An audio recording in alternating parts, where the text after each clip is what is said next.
Beleza, então vamos falar agora um pouquinho de análise de dados. Tá? Então, como é que eu posso fazer, então, a análise desses dados que eu consigo coletar de redes sociais?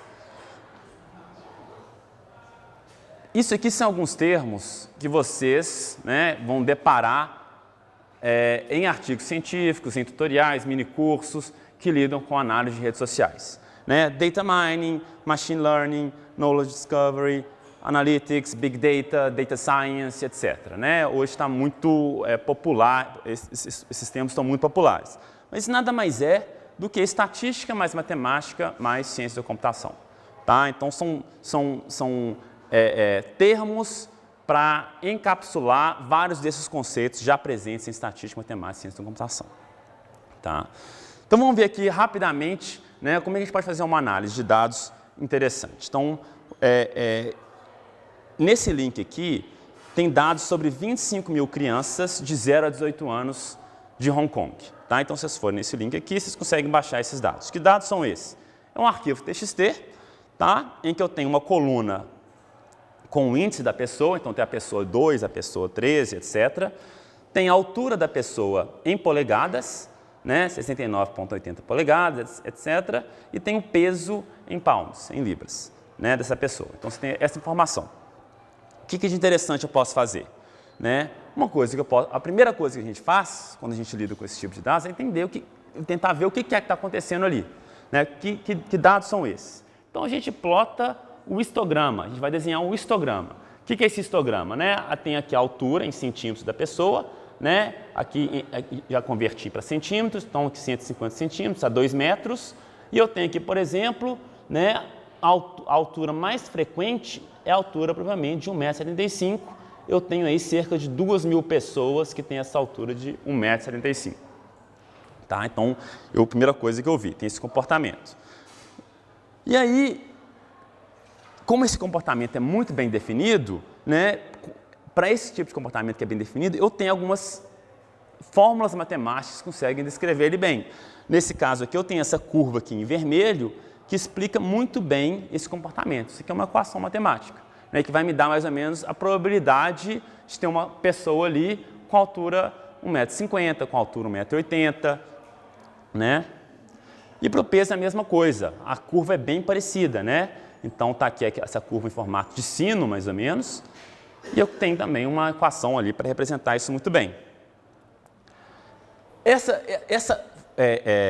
curva, né, essa equação matemática aí, é uma distribuição de probabilidade que a gente chama de distribuição normal. Ela é muito comum na natureza, né? E tem esse formato desse sino aqui em vermelho. Tem dois parâmetros só, então, igual a gente tem, por exemplo, y igual a x2. Né? Y igual a x2 tem a variável x, né? E tem o 2 lá, que, por exemplo, pode ser um parâmetro, pode ser o y igual a x2, y igual a x5. Né? Nesse caso aqui, eu tenho dois parâmetros, que é a média e o desvio padrão. Tá? E o interessante dessas curvas é que, se eu tenho um fenômeno que eu consigo explicar através de uma distribuição normal, dessa curva de sino, ele é muito fácil de prever. As coisas é muito fácil de eu entender o que vai acontecer no futuro.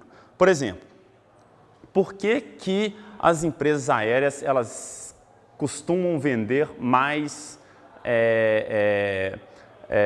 poltronas no avião? Então, eu vou comprar lá um voo de Belo Horizonte, São Paulo, eles vendem mais do que tem. Se tem 100 lugares, eles vendem 110. Alguém sabe por que eles fazem isso?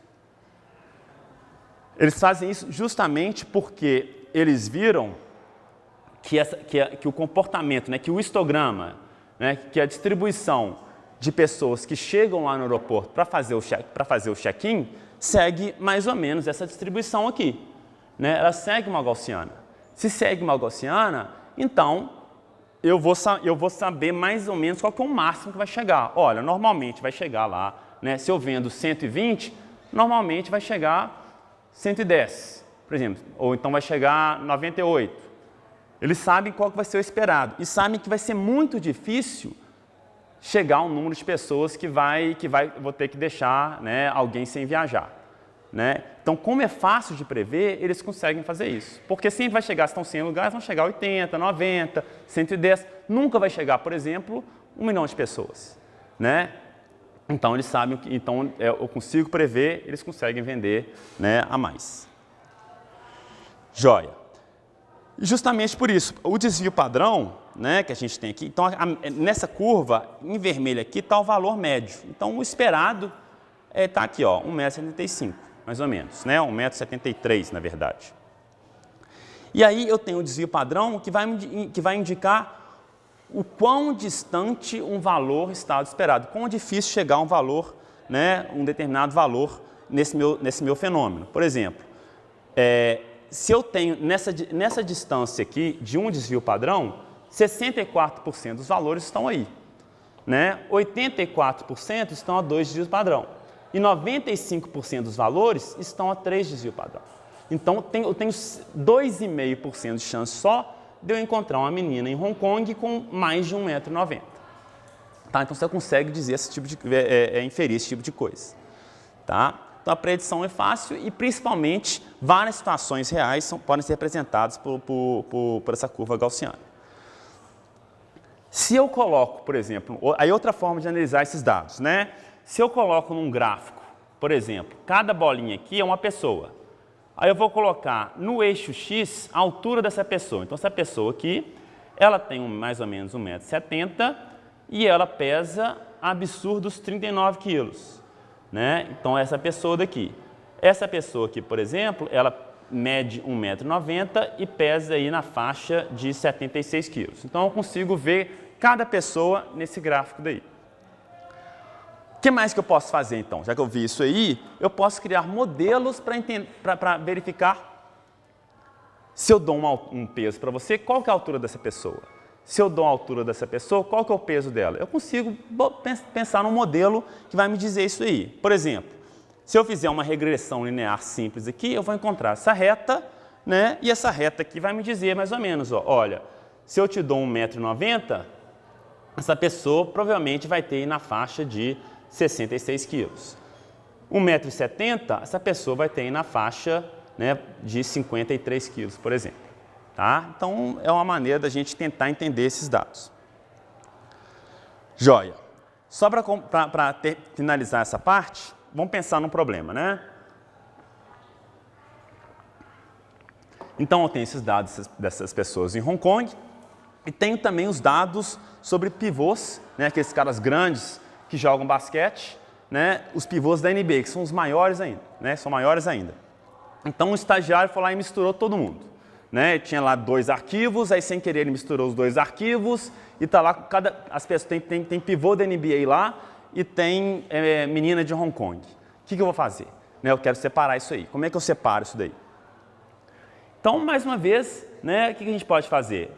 Plotar esse gráfico novamente. Então, se cada pessoa é altura e peso, né, se esse modelo explica bem, então, provavelmente os pivôs vão estar aqui, eles vão ter também um peso maior. Então, se eu plotar isso daí, olha o que eu encontro.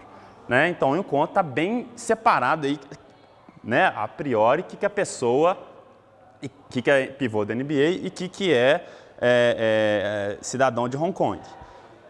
E aí, então, eu dou uma olhada nesses dados, né, e verifico que essa linha, por exemplo, aqui separa muito bem quem que é quem. Então, tá aqui, né, aqui em cima são os pivôs da NBA e aqui embaixo são os cidadãos de Hong Kong. Tá ótimo, né? Tá, então tá.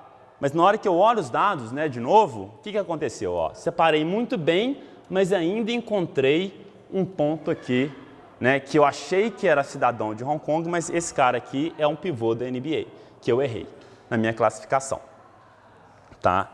Então, gente, isso aí acontece muito, né, em redes sociais. Você tem demais esses casos anômalos que é difícil você explicar. E a gente vai ver alguns deles ao longo dessa apresentação. Então, beleza. Vamos agora, isso aí são dados gaussianos, né, mais simples. Vamos olhar agora um pouco os dados de redes sociais.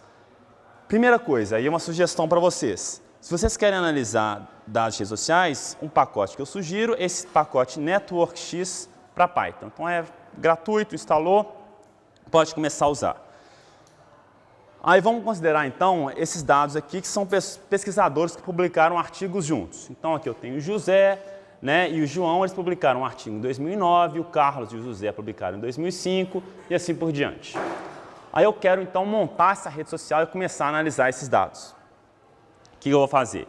Então, lá no Network X, eu abro lá o terminal Python e começo a criar essa rede. Ó. Então, eu vou criar um grafo G, né, ele é um networkx.graph, né, aí eu vou adicionar as arestas de quem publicou com quem. Né? Então, o José publicou com o João, o Carlos com o José, o Manuel com a Maria, e assim por diante.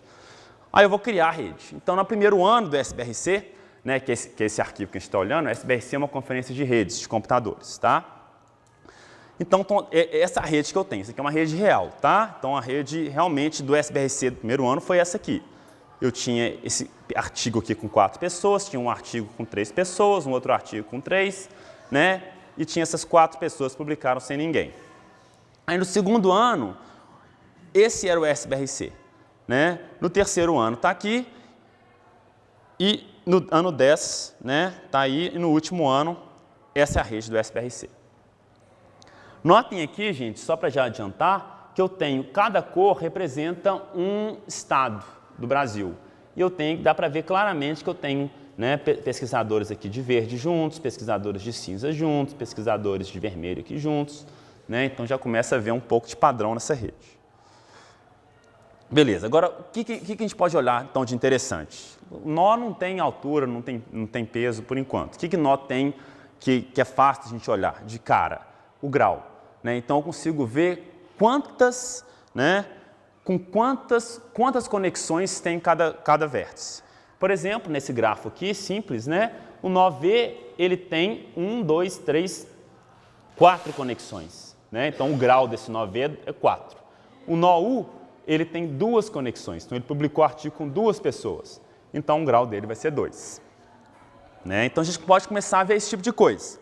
Então o que a gente faz? Vamos lá plotar aquele histograma que a gente fez para a altura e para o peso, vamos plotar esse histograma também. Então está aqui, ó. Então o histograma. Aqui está o grau da pessoa, né? E aqui está o número de pessoas que tem esse grau. Então eu tenho 300 e algumas pessoas que têm grau 0, que não tem conexão nenhuma. Eu tenho quase 400 pessoas que têm grau 1, tem uma conexão só. E assim por diante. Tem uma pessoa aqui, ó, que tem grau quase 80. Primeira coisa que a gente vê, isso aqui não é uma gaussiana, isso aqui não é uma distribuição fácil de prever, porque a média, se eu for calcular a média disso aqui, a média vai dar 1, uma coisa próxima de 1. Né? Sendo que eu tenho uma pessoa que tem grau 80, né? Que tem 80 conexões quase. E aí, se eu só trocando aqui essas barras por pontos, eu vou ter isso daqui. Né? Aí uma técnica que a gente pode fazer para visualizar isso aqui um pouco melhor é trocar essa escala. Em vez de colocar a escala linear, né, de 0, 20, 40, eu posso colocar uma escala assim, ó, 0, 10, 100, 1000, 10.000, né? E aqui a mesma coisa, 0, 10, 100, 1000, que é a escala logarítmica, que está aqui.